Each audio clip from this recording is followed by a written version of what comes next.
It is finished, I have redeemed you அப்படின்னு சொல்லிட்டு ஆண்டவர் சொல்றாரு. Such a wonderful verse இல்லையா? Yes. So அதுதான், no matter what, நீங்க என்ன சிச்சுவேஷன்ல இருந்தாலும், எப்பேற்பட்ட பாவம் செஞ்சிருந்தாலும், ஒரு விஷயம் ஆண்டவர் கிட்ட மனதார மன்னிப்பு கேட்டுருங்க.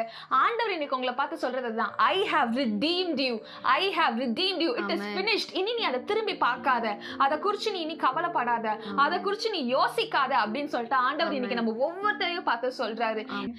உடைக்கப்பட்ட பாத்திரமானே, உபயோகமற்றிருந்தேன், ஒன்றிற்கும் உதவுவதில்லை என்று சொல்லி ஒதுக்கப்பட்டேன்.